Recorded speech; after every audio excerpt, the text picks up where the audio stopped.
My husband's best friend acts like he's the co-parent of our children. I decided to teach him what uncle actually meant. I found Colin in my daughter's bedroom at 11:30 p.m. on a Saturday night, sitting on the edge of her bed, stroking her hair while she slept. The hallway light cast his shadow across Nora's pink walls, and I stood frozen in the doorway for maybe 5 seconds before my brain caught up with what my eyes were seeing. He didn't hear me at first, too focused on whispering something I couldn't make out, his hand moving in slow, deliberate strokes through her blonde hair. My 7-year-old daughter was sound asleep, her breathing deep and even, completely unaware that someone who wasn't her parent was in her room in the middle of the night. My hands went cold and my stomach dropped so fast I thought I might be sick right there in the hallway. I made myself speak even though my voice came out wrong, too high and sharp. "Colin, what are you doing?" He turned his head slowly, like he'd been expecting me eventually, and smiled this calm, easy smile that made my skin crawl. "Just checking on her. She was having a nightmare earlier and I wanted to make sure she settled back down." The way he said it, so casual and natural, like this was normal, like he had any right to be in my daughter's bedroom while she slept. I'd known Colin Fletcher for 6 years, since before Daniel and I got married, back when they were roommates sharing a cramped apartment downtown. Colin was Daniel's best friend from college, the guy who'd been in every major photo from their 20s, the one Daniel called when he got promoted or needed advice or just wanted to grab a beer. When Daniel proposed to me, Colin was the best man. When we found out I was pregnant with Nora, Colin threw us a surprise party and cried actual tears of joy, saying he couldn't wait to be Uncle Colin. I'd thought it was sweet back then, this single guy in his early 30s getting so excited about his best friend having a baby. Colin had always been around, always available, always eager to help with anything we needed. After Nora was born, he showed up at the hospital within an hour, brought flowers and balloons, held her for so long the nurses had to ask him to give her back so I could feed her. He visited constantly those first few months, bringing groceries and takeout, offering to watch Nora so Daniel and I could sleep. I'd been grateful then, exhausted and overwhelmed with new motherhood, appreciating the extra support. Daniel worked long hours as a software architect and Colin's schedule as a freelance graphic designer was flexible, so he became a regular presence in our lives. The first time something felt off, Nora was maybe 4 months old. I'd come home from a doctor's appointment to find Colin feeding her a bottle, sitting in the rocking chair in her nursery, singing to her. Daniel was in his home office on a conference call, completely unaware Colin had let himself in using the spare key we'd given him for emergencies. Colin looked up when I walked in and said he'd noticed through the Ring doorbell that no one had answered when he knocked, so he let himself in to help since the baby was crying. I'd taken Nora from him and thanked him, but felt this weird twisting in my chest that I couldn't name. Later, when I mentioned it to Daniel, he'd laughed and said Colin was just being a good friend, that we were lucky to have someone so willing to help. I'd pushed down the discomfort and told myself I was being paranoid, that exhaustion was making me see problems where there weren't any. But then Colin started showing up more and more, always with excuses about being in the neighborhood or having free time or wanting to see the baby. He'd hold Nora for hours, changing her diapers without asking, giving her bottles when I was trying to establish breastfeeding, making decisions about her care that should have been mine and Daniel's alone. By the time Ethan was born 2 years later, Colin's involvement had become this accepted part of our family dynamic that I didn't know how to challenge without seeming ungrateful or paranoid. Colin was at the hospital again within an hour of Ethan's birth, holding my newborn son and crying about how blessed he felt to be part of this journey. He showed up at our house every single day for the first month, bringing meals and baby supplies, taking over feedings and diaper changes, acting like he lived there. Daniel thought it was amazing, constantly praising Colin's dedication and generosity, saying we couldn't do any of this without him. I'd started to feel like I was going crazy, like I was the only one who found it weird that this man who wasn't related to us by blood or marriage was so deeply embedded in every aspect of our children's lives. When I tried to bring it up with Daniel, he'd get defensive and say Colin was family, that he was just being a good uncle, that I should be more appreciative instead of looking for problems. So I'd backed down, swallowed my discomfort, and tried to convince myself this was normal, that plenty of families had close friends who acted like extended family. But the boundary violations kept escalating in ways that made it impossible to ignore. Colin started referring to himself as Daddy Colin when he talked to the kids, always adding the Colin part when I was within earshot, but I'd heard Nora slip up once and just call him Daddy before quickly correcting herself. He'd bought a car seat for his vehicle without asking, installed it himself, and started picking up Nora from preschool on days when Daniel and I were both working. The preschool staff knew him as Uncle Colin and never questioned his authority to collect my daughter. He'd take her out for ice cream or to the park, keeping her for hours without checking in, only bringing her home when he decided it was time. When I asked him to please coordinate with me before taking Nora anywhere, he'd looked hurt and said he was just giving us a break, that the kids loved spending time with him, that I was being controlling. Daniel had sided with Colin, saying I was overreacting and that Colin's help was invaluable. I'd felt my blood pressure spike but had forced myself to stay calm, to not make a scene, to keep the peace in my own marriage. Colin started keeping clothes for both kids at his apartment, full wardrobes that he'd bought without consulting us. He had their favorite food stocked in his fridge, their favorite movies and toys, everything they needed for extended stays. He'd reference conversations with them about their feelings or problems at school, conversations I didn't know they'd had, making it clear he was getting information from my children that I wasn't privy to. He'd make decisions about discipline and consequences, telling Nora she couldn't watch TV because she'd been disrespectful to her teacher, or taking away Ethan's tablet because he hadn't eaten his vegetables. These were parenting decisions that should have been mine and Daniel's, but Colin acted like he had equal authority, like his opinions on how to raise my children carried the same weight as mine did. Daniel would just shrug and say Colin was probably right, that he'd been around kids his whole life through nieces and nephews, that his instincts were good. Except Colin didn't have nieces and nephews. He was an only child with no family nearby. My children were the only children in his life, and his attachment to them was becoming something I couldn't rationalize anymore. The incident that finally broke my denial happened on a Saturday afternoon in March. I'd taken Ethan to a birthday party and left Nora home with Daniel, who'd planned to do some yard work while she played. When I got back 2 hours later, Colin's car was in the driveway and Daniel was still outside doing yard work, completely unaware that Colin had taken Nora somewhere. I'd called Daniel immediately, my voice shaking, asking where Nora was. He'd looked confused and said she was inside watching a movie, but she wasn't inside. Colin had taken her without telling either of us, without asking permission, without leaving a note. I'd called Colin's cell phone 6 times before he answered, my panic rising with each unanswered ring. When he finally picked up, he sounded annoyed that I was interrupting their special afternoon. He said he'd taken Nora to get her haircut because he'd noticed it was getting long and figured we were too busy to schedule an appointment. My 7-year-old daughter's hair, which I'd been growing out for her for 2 years because she wanted it long like Elsa from Frozen, had been cut into a short bob without my permission or knowledge. Colin said Nora had agreed to the haircut, that she'd been excited about it, that I was overreacting by being upset. When he brought her home an hour later, Nora ran to her room crying because she'd realized too late that she actually hated the short hair, and Colin had pressured her into agreeing by saying it would make her look more grown up. I'd confronted Colin in the driveway, my voice loud enough that neighbors probably heard, demanding to know what gave him the right to make decisions about my daughter's appearance. Colin had gotten this cold look on his face, his usual friendly demeanor dropping away to reveal something harder underneath. He'd said he was tired of me acting like he was some stranger when he'd been there since day one, that he'd earned the right to be involved in these kids' lives, that Daniel agreed with him even if I didn't. He'd walked past me into the house, found Daniel, and the two of them had gone into the garage to talk, leaving me standing in the driveway shaking with rage and confusion.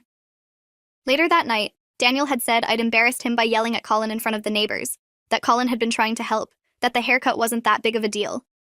I'd stared at my husband and realized he genuinely didn't understand why I was upset, didn't see the pattern of boundary violations that had been building for years.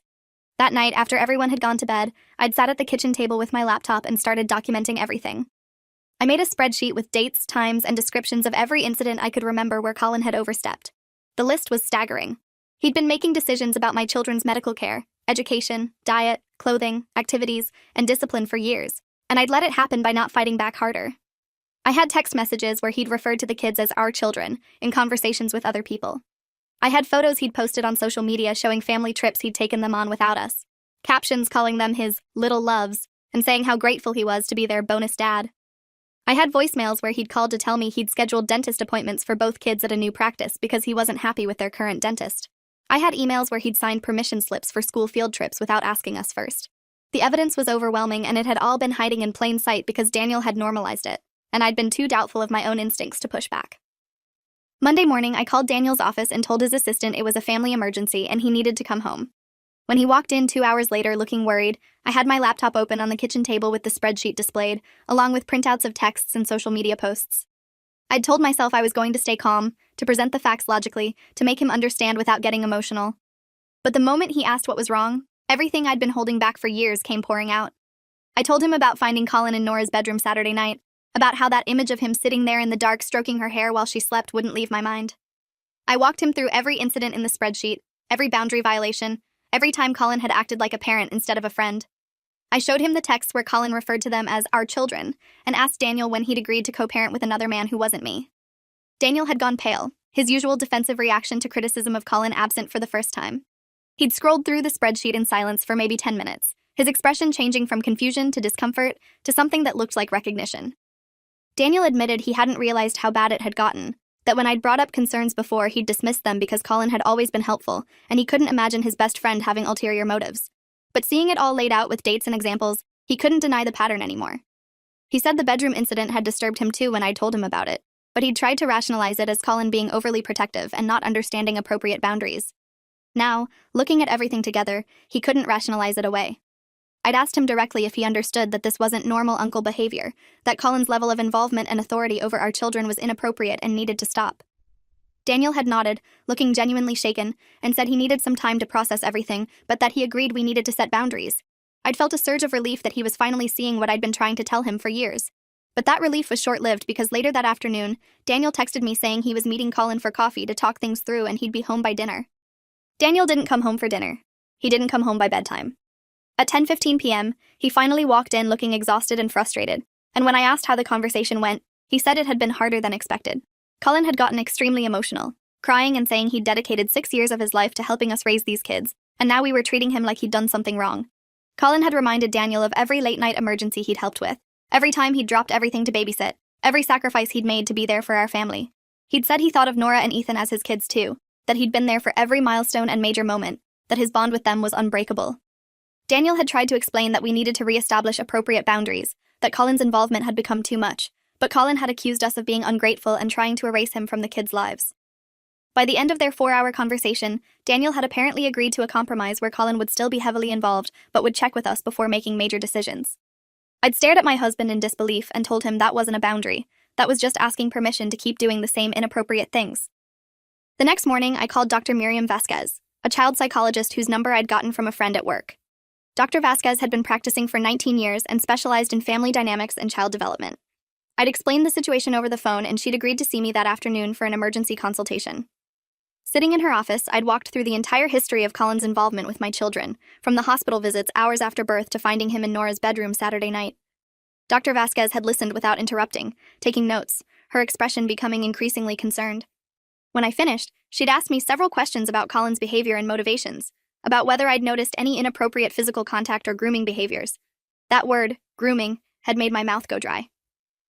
Dr. Vasquez explained that Colin's pattern of behavior showed several red flags consistent with someone establishing inappropriate closeness with children, that while she couldn't diagnose based on my account alone, the level of enmeshment I was describing was deeply concerning from a child development perspective. She'd recommended immediate family therapy with a specialist who could assess the situation properly and help establish healthy boundaries before Colin's influence caused lasting damage to my children's understanding of appropriate relationships. Dr. Vasquez had given me the name of Dr. Kenneth Roth, a family therapist with 32 years of experience specializing in boundary issues and family systems. I'd called his office from the parking lot and gotten an appointment for Friday afternoon.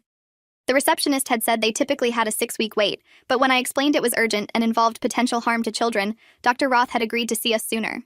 I'd driven home and told Daniel we were starting therapy with a specialist, that Dr. Vasquez had concerns about Colin's behavior that needed to be addressed professionally. Daniel had argued that I was blowing things out of proportion, that bringing in therapists would make Colin feel attacked and could damage their friendship. I'd told Daniel I didn't care about his friendship anymore. I cared about our children's well-being, and I was done compromising on that. He'd finally agreed to attend the first session, but made it clear he thought I was overreacting.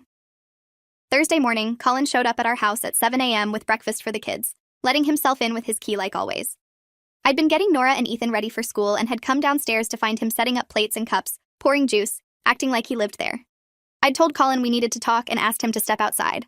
On the front porch, I'd explained that his level of involvement with our children had become inappropriate, and we needed to establish new boundaries moving forward. I'd said he was welcome to see the kids occasionally, but needed to coordinate visits with us first, couldn't make decisions about their care, and needed to stop referring to himself as their father figure. Colin's face had gone red and his hands had clenched into fists at his sides. He'd raised his voice loud enough that I'd glanced nervously toward the street, not wanting neighbors to hear. He'd said I was trying to erase 6 years of his life, that I was jealous of his bond with the children, that I was an ungrateful bitch who didn't appreciate everything he'd sacrificed for our family. He'd said Nora and Ethan loved him more than they loved me because he actually paid attention to them instead of pawning them off on babysitters. He'd said Daniel agreed with him that I was being irrational and controlling. Then he'd pushed past me into the house, gone straight to the kitchen where the kids were waiting for breakfast, and told them Mommy was being mean and trying to keep Uncle Colin away from them. Nora had started crying immediately, running to Colin and hugging his legs, begging me not to make Uncle Colin leave. I'd stood there watching Colin manipulate my 7-year-old daughter's emotions, using her attachment to him as a weapon against me, and something inside me had snapped.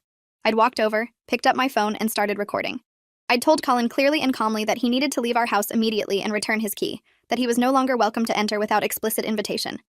Colin had looked directly at the camera and said I was abusing my authority as their mother, that he had as much right to be in their lives as I did, that Daniel would never let me cut him out.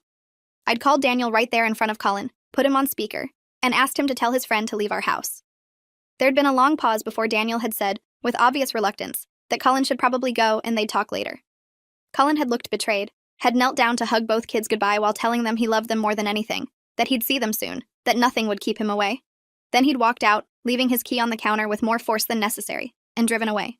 The kids had been inconsolable for the rest of the morning, asking why I was being mean to Uncle Colin, why he couldn't come over anymore, whether they'd done something wrong.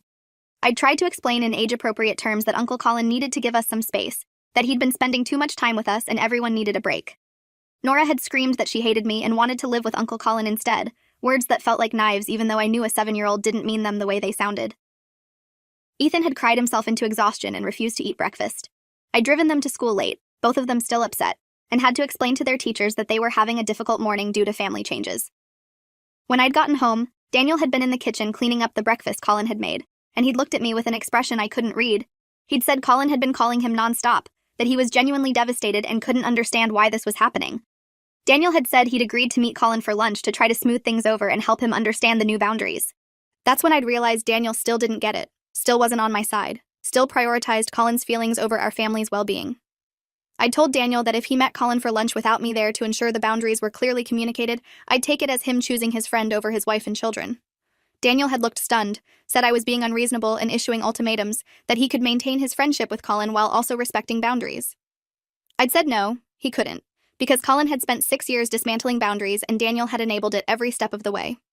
I'd told him our therapy appointment was Friday at 3 p.m., and he needed to be there or I'd start looking for divorce attorneys. Daniel's face had gone white and he'd canceled his lunch with Colin right there, texting him that they'd have to talk another time. But the damage was done. I knew my husband was only complying because I'd threatened divorce, not because he truly understood the severity of the situation. Friday's therapy session with Dr. Roth was tense from the moment we walked into his office. Dr. Roth was in his early 60s, with gray hair and kind eyes that somehow still managed to look sharp and assessing. His office was decorated with neutral colors and comfortable furniture designed to put people at ease, but I couldn't relax. Daniel and I sat on a couch while Dr. Roth took the chair across from us, notepad ready. He'd started by asking us to explain why we were there, what had brought us to his office. I'd let Daniel go first and listen to him describe his friendship with Colin in glowing terms, explaining how helpful Colin had been over the years, how devoted he was to our kids, how this whole situation had blown up over what Daniel still seemed to think was a misunderstanding about boundaries. When it was my turn, I'd pulled out my phone and shown Dr. Roth the video I'd taken Thursday morning, where Colin had explicitly said he had as much right to be in the kids' lives as I did, and that Daniel would never let me cut him out. I'd shown him the spreadsheet documenting years of boundary violations and the text messages where Colin referred to them as our children. Dr. Roth had watched and read everything without comment, his expression neutral but his pen moving rapidly across his notepad. When I'd finished presenting the evidence, he'd looked at Daniel and asked him directly if he saw anything concerning in what I'd just shown him. Daniel had hesitated, clearly uncomfortable, and said he could see how some of Colin's behavior might seem inappropriate when laid out like this, but that Colin's intentions had always been good. Dr. Roth had asked Daniel to set aside intentions for a moment and focus on impact, asking whether he thought Colin's level of involvement was healthy for the children regardless of motivation. Daniel had struggled to answer, eventually admitting that maybe it had gotten to be too much, but that Colin was family and family was complicated. Dr. Roth had stopped writing and looked up, his expression serious. He'd said that Colin wasn't family, that using that word to describe someone with no legal or blood relation to our children was part of the problem, that it blurred essential boundaries between appropriate support and inappropriate enmeshment. He'd asked Daniel if he understood that his loyalty to his friend was actively harming his marriage and potentially his children's development. Daniel had gotten defensive, saying he wasn't choosing Colin over his family, that he was trying to balance everyone's needs. Dr. Roth had very calmly explained that there was no balance to strike here, that when someone outside the immediate family unit begins functioning as a co-parent without boundaries, the children's understanding of family structure and authority becomes confused. He'd said that children need clear, consistent parental figures, and that Colin's presence as an authority figure with equal weight to the actual parents was developmentally inappropriate. Dr. Roth had then asked me how I'd felt throughout these 6 years, and I'd started crying before I could even get words out. I'd told him I'd felt invisible in my own home, that my authority as a mother had been constantly undermined, that I'd been made to feel crazy for having concerns about an increasingly inappropriate situation. I'd said I'd lost trust in my husband because he'd repeatedly sided with Colin over me, and I didn't know how to rebuild that trust when he still seemed to think I was overreacting. Dr. Roth had let me cry, had handed me tissues, and had told Daniel very clearly that his wife had just described emotional abuse by a third party that he'd enabled.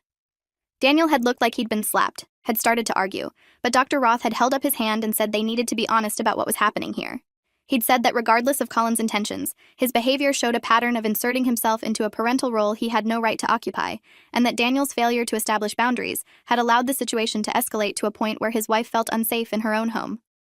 Dr. Roth had recommended immediate no contact between Colin and our family until they could assess the full scope of the situation, and that Daniel needed to be the one to communicate that boundary to Colin clearly and firmly.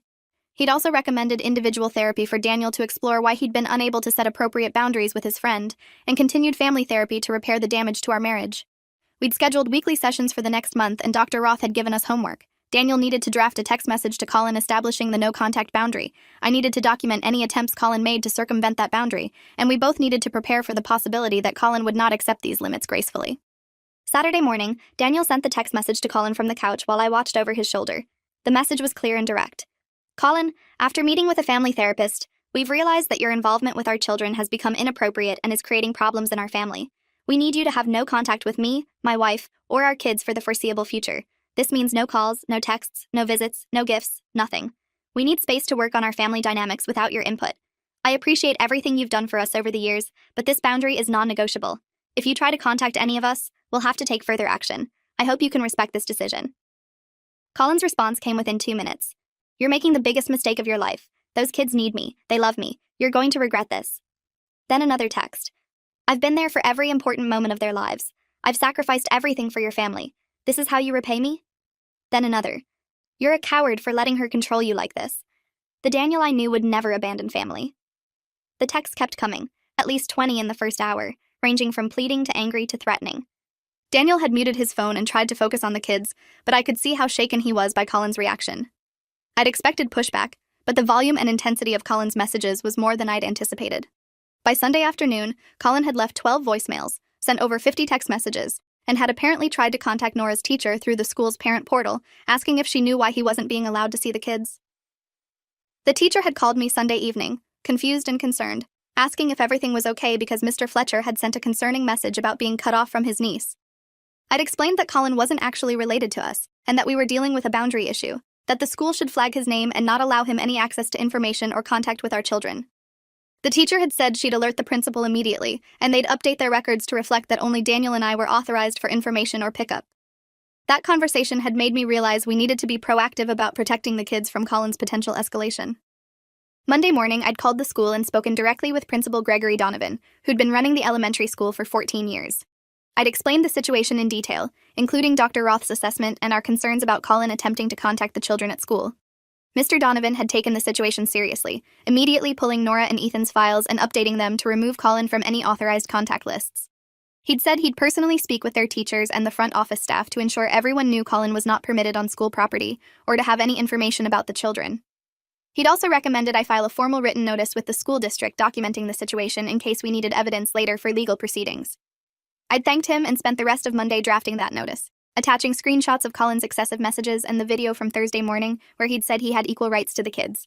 The district's legal department had responded within 24 hours, confirming they'd received the notice and would maintain it in their files. Colin showed up at the school on Wednesday afternoon. I got the call from Mr. Donovan at 2:45 p.m., 15 minutes before dismissal, saying Colin had arrived to pick up Nora and had become hostile when told he wasn't authorized.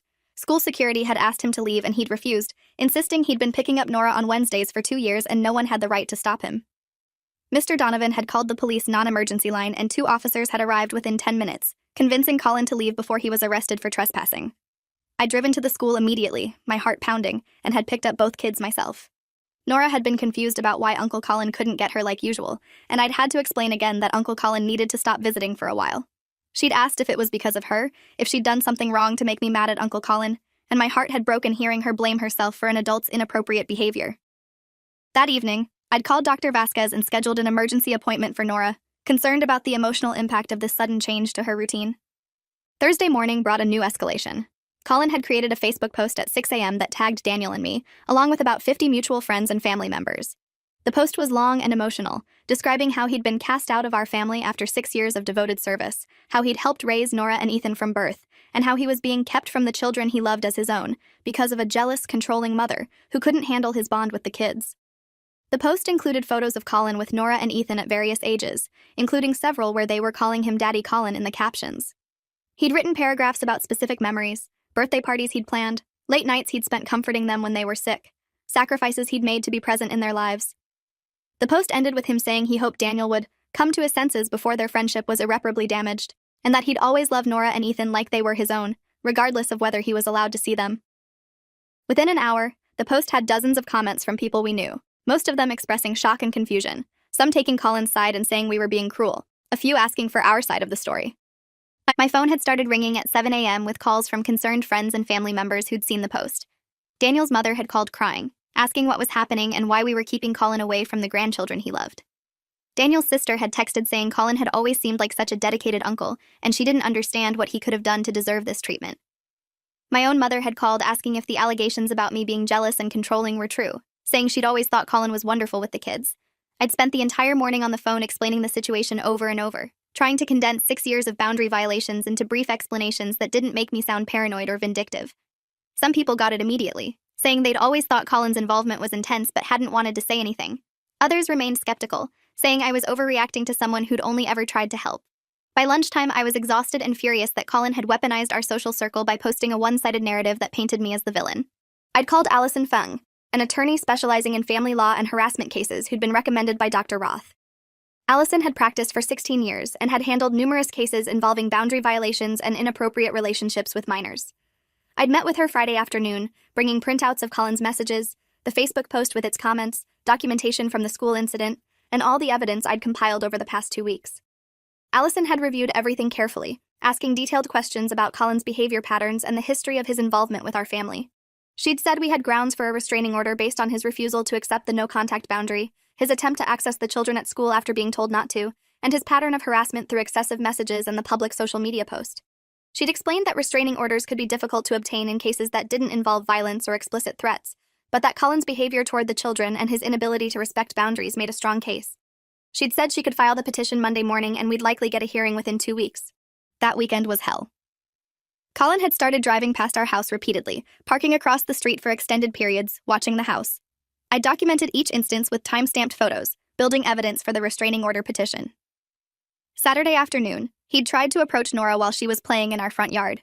I'd seen him through the window and had run outside, positioning myself between him and my daughter, telling him he needed to leave immediately. Colin had tried to talk to Nora over my shoulder, saying he missed her and loved her and wanted to give her a hug. Nora had tried to run to him, but I'd held her back, physically restraining my crying 7-year-old while telling Colin for the 3rd time to leave. He'd finally walked away, but not before saying loud enough for Nora to hear that Mommy was being mean and keeping people who loved her away. Nora had sobbed for an hour afterward, asking why I hated Uncle Colin so much, why I was being so cruel, whether she'd ever get to see him again. I'd called Daniel at work, my voice shaking, and told him he needed to come home immediately because Colin was escalating and I couldn't handle this alone anymore. Daniel had come home and found me sitting on the floor of Nora's room while she cried herself to sleep for an afternoon nap, emotionally exhausted from the confrontation. He'd looked devastated, finally seeing firsthand how his friend's behavior was traumatizing our daughter. That evening, after the kids were in bed, Daniel had admitted he'd been in denial about Colin's problems because accepting the truth meant acknowledging he'd enabled abuse of his own family for 6 years. He'd said Colin had texted him earlier that day saying their friendship was over if Daniel continued to side with me, that he'd have to choose between his wife and his best friend. Daniel had told me, with tears running down his face, that there was no choice, that he chose our family and would do whatever it took to protect us from Colin's behavior. He'd said he was finally seeing Colin clearly for the first time and was horrified by what he'd allowed to continue. That moment felt like the first time in our marriage that we were truly united against the threat Colin posed, and while I was relieved, I was also angry it had taken this long for Daniel to prioritize our family over his friend. Monday morning, Allison filed the restraining order petition in family court. The petition detailed Colin's pattern of inappropriate involvement with our children, his refusal to respect no-contact boundaries, his harassment through messages and social media, his attempt to access the children at school, and his surveillance of our home. The petition included all the evidence I'd compiled, screenshots of messages, photos of him parked outside our house, documentation from the school, the Facebook post, witness statements from Mr. Donovan about the school incident. The judge granted a temporary restraining order that day, effective immediately, prohibiting Colin from coming within 500 feet of our home, the children's school, or any of our workplaces. The order also prohibited all direct and indirect contact with anyone in our family. A process server delivered the order to Colin at his apartment that afternoon. According to the process server's report that Allison forwarded to us, Colin had broken down sobbing when served, saying the order was unnecessary and cruel, that he'd never hurt the kids and only wanted what was best for them. The server noted that Colin had displayed photos of Nora and Ethan throughout his apartment and had referred to them as his children multiple times during the service. The temporary restraining order hearing was scheduled for 2 weeks later. In the meantime, Colin had hired his own attorney, a woman named Patricia Knowles who specialized in family rights cases.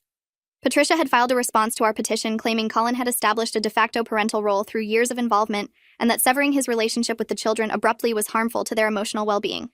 The response included affidavits from several of Colin's friends attesting to his devotion to Nora and Ethan, photos of him at every major milestone in their lives, and documentation of financial contributions he'd made to their care over the years.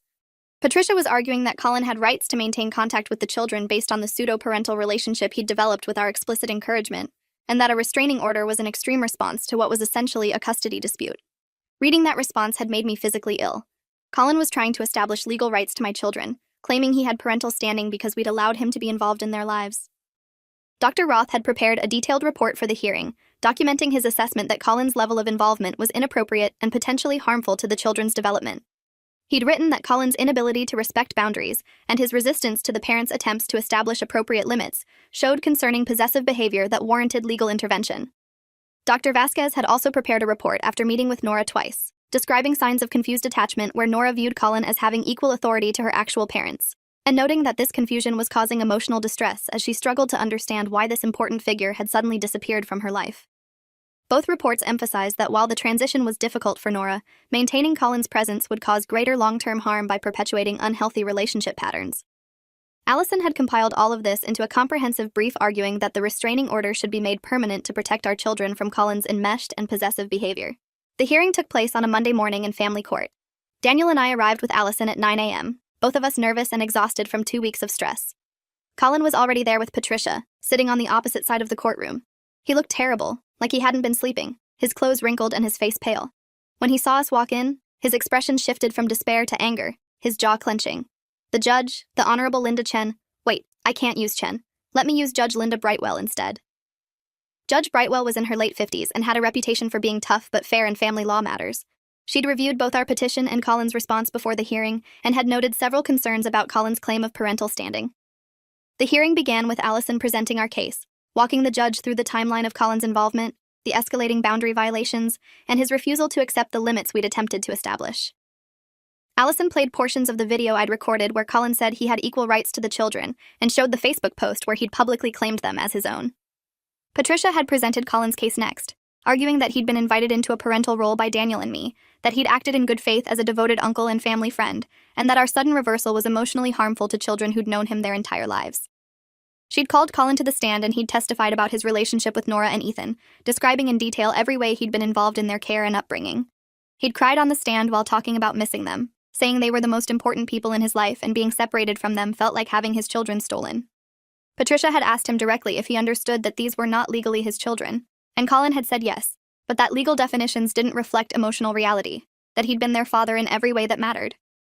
That answer had made Judge Brightwell's eyebrows raise slightly, a small tell that she'd found his response concerning. Patricia had also called 2 of Colin's friends as character witnesses, both testifying that Colin was devoted to Nora and Ethan, and that his involvement had always seemed welcome and appreciated by our family.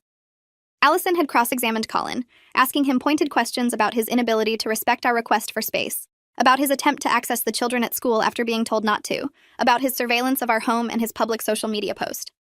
Colin had tried to defend each action, saying he'd been desperate to see the kids and didn't think one more visit would hurt, that the Facebook post was just him trying to get support from friends during a difficult time, that driving past our house wasn't illegal, and he just wanted to feel close to the children.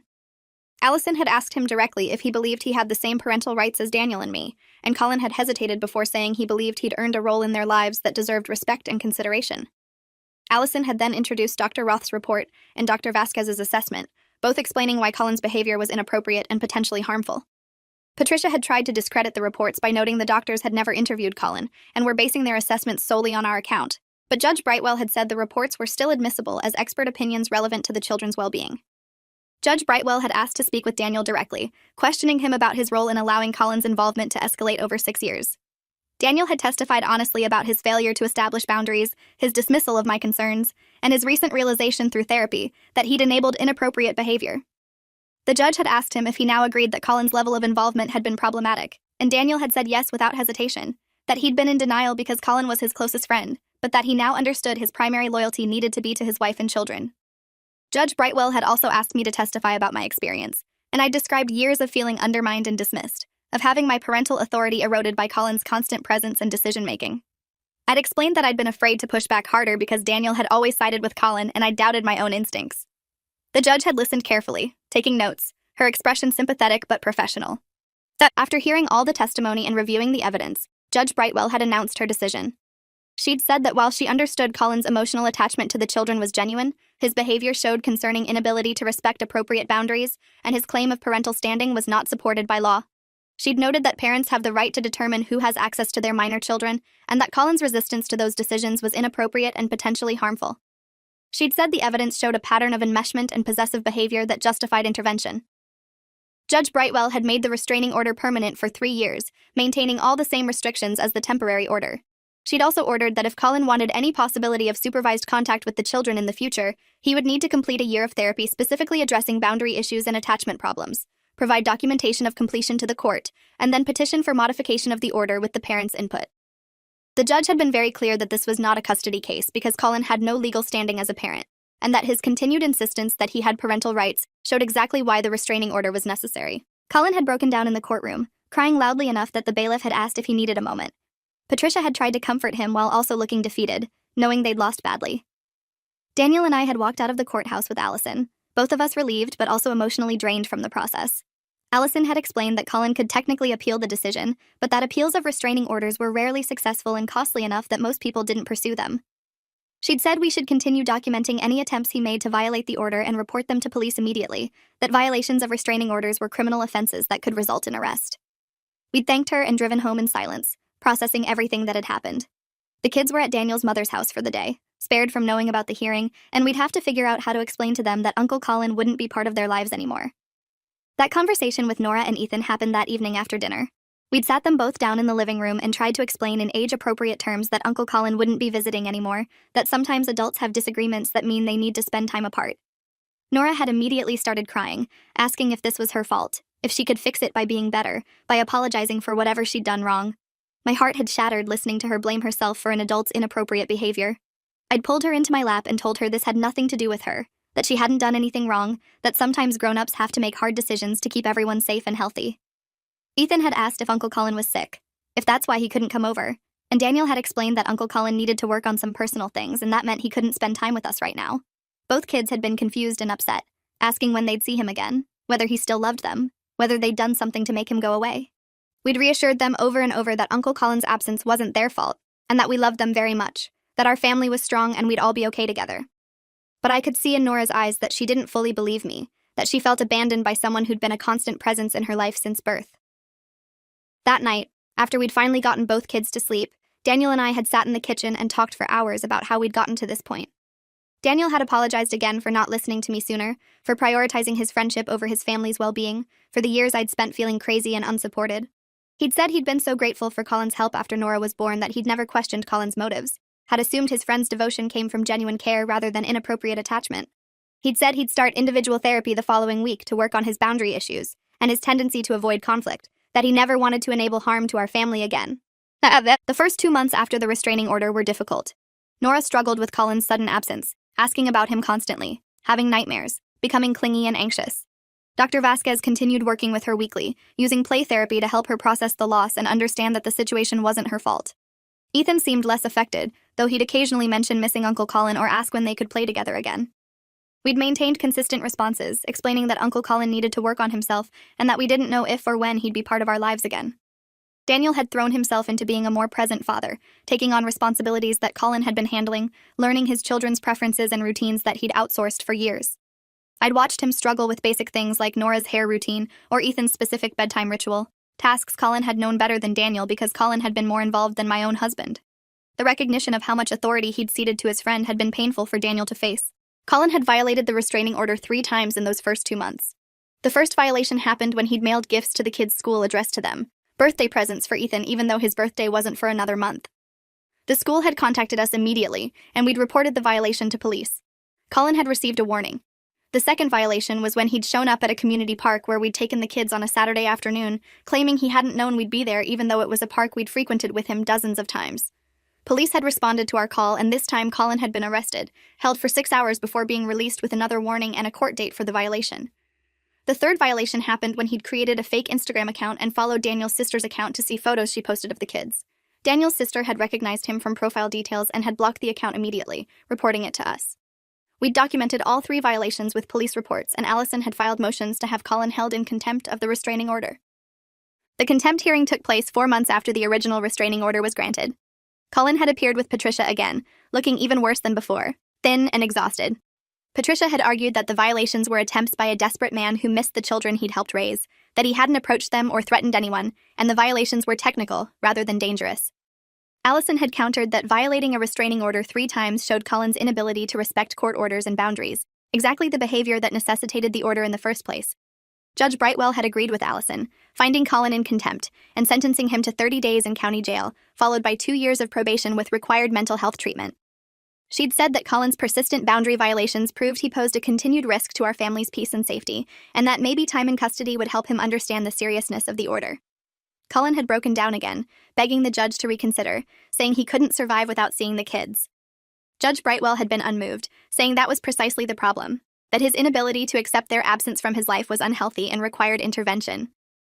Watching Qley being led out of the courtroom in handcuffs had felt surreal. This was the man who'd been in our lives for 6 years, who'd held my newborn babies, who'd been present for every milestone and major moment. And now he was going to jail because he couldn't respect our boundaries or accept that these weren't his children. Part of me felt guilty seeing him so devastated, but a bigger part of me felt relief that he'd finally face real consequences for his behavior, that maybe now he'd understand he couldn't continue stalking my family. Daniel had been quiet on the drive home, processing the fact that his best friend of over a decade was going to jail partially because Daniel had finally stood up to him.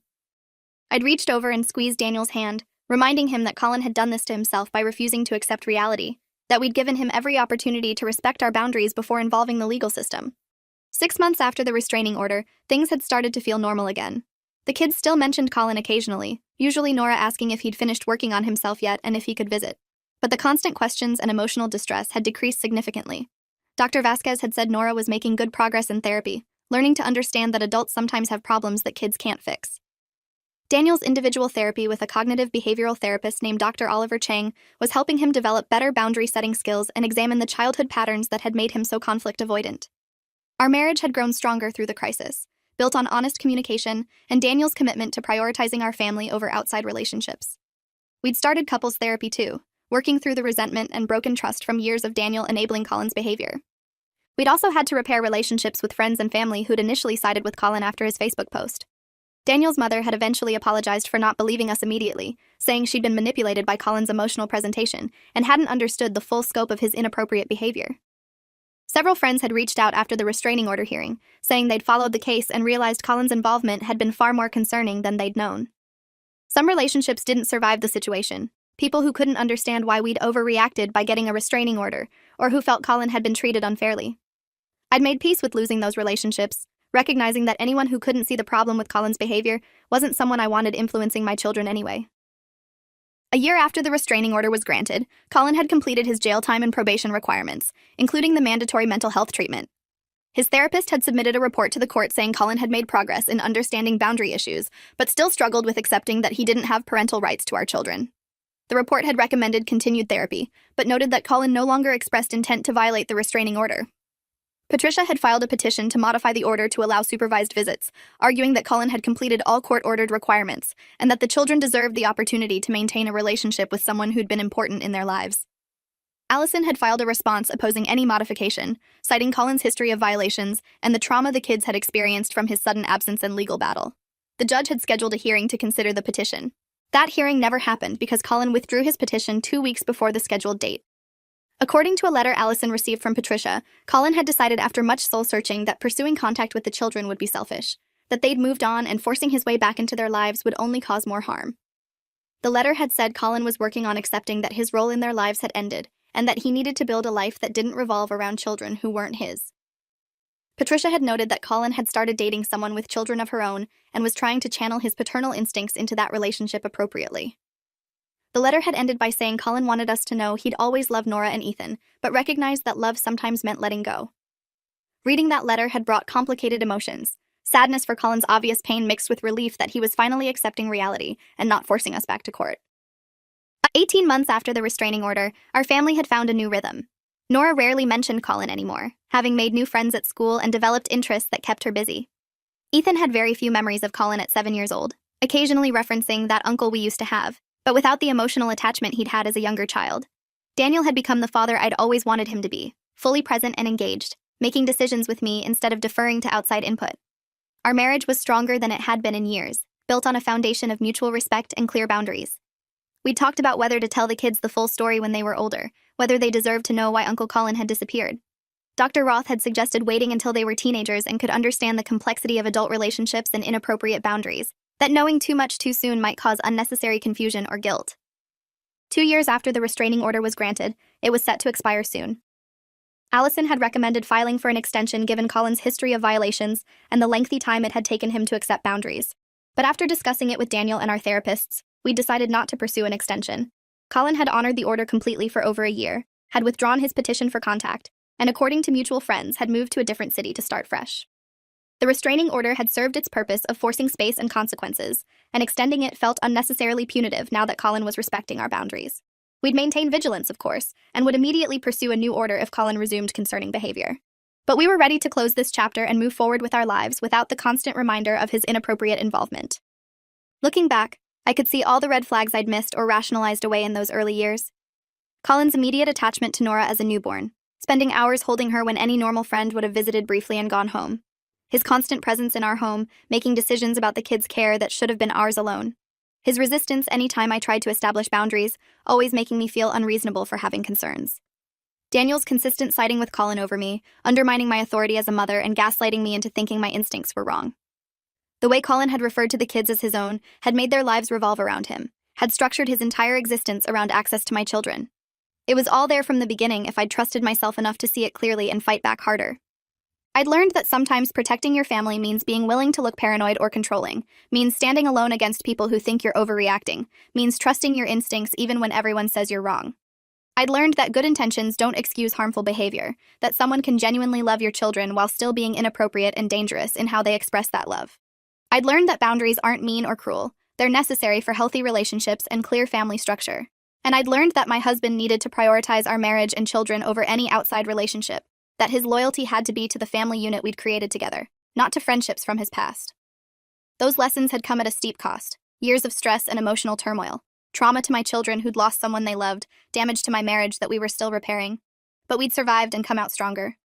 Colin had needed to learn what uncle actually meant, that being an uncle was a privilege, not a right, that it meant being a supportive presence in children's lives without assuming parental authority, that it meant respecting the parents' decisions even when you disagreed, that it meant maintaining appropriate boundaries and accepting that these children had two parents who didn't need a third. He'd learned it through legal consequences and forced separation, through therapy and jail time, through the painful process of accepting he'd crossed lines he shouldn't have crossed. And my family had learned that we were strong enough to stand up to someone we'd once considered family, to enforce boundaries even when it was uncomfortable and difficult, to choose our own well-being over someone else's feelings.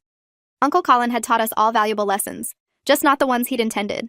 Thanks for watching till the end. Make sure to subscribe and like to not miss the next story.